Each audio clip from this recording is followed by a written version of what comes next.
Aujourd'hui, je vais parler de ces moments pénibles qu'on traverse en tant qu'humain.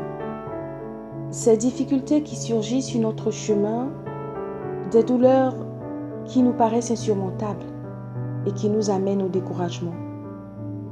Prenons par exemple perdre un être cher. Comment ne pas être affecté quand celui ou celle qu'on aime part?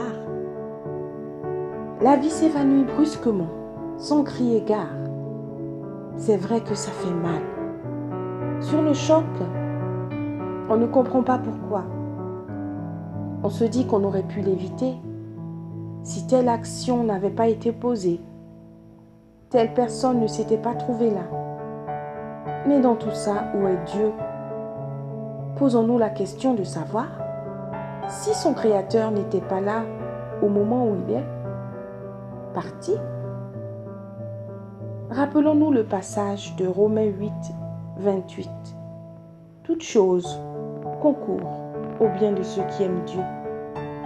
Ce départ peut paraître précoce, mais la mort est aussi soudaine, reconnaissons-le, que la conception d'un enfant. Psaume 103 ne dit-il pas en ses versets 15 et 16 : L'homme, ses jours sont comme l'herbe, il fleurit comme la fleur des champs. Lorsqu'un vent passe sur elle, elle n'est plus, et le lieu qu'elle occupait ne la reconnaît plus. C'est vrai que c'est dur, très difficile.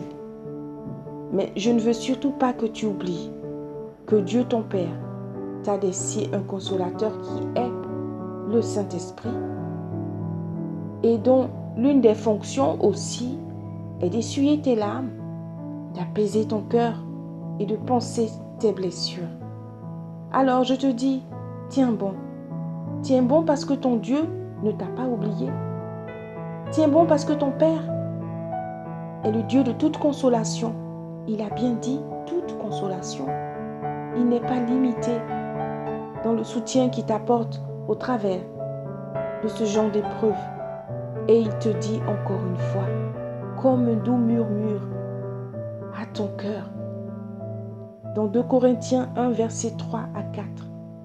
Béni soit Dieu, le Père de notre Seigneur Jésus-Christ, le Père des miséricordes et le Dieu de toute consolation, qui nous console dans toutes nos afflictions afin que, par la consolation dont nous sommes l'objet de la part de Dieu, nous puissions consoler ceux qui se trouvent dans l'affliction. Et oui, cette situation te permettra de consoler d'autres. Cette situation où il te rend fort te permettra de rendre fort d'autres personnes. Alors n'oublie pas, le consolateur est là pour toi. Tiens bon et sois donc consolé. Que le Christ nous permette de serrer sa parole dans notre cœur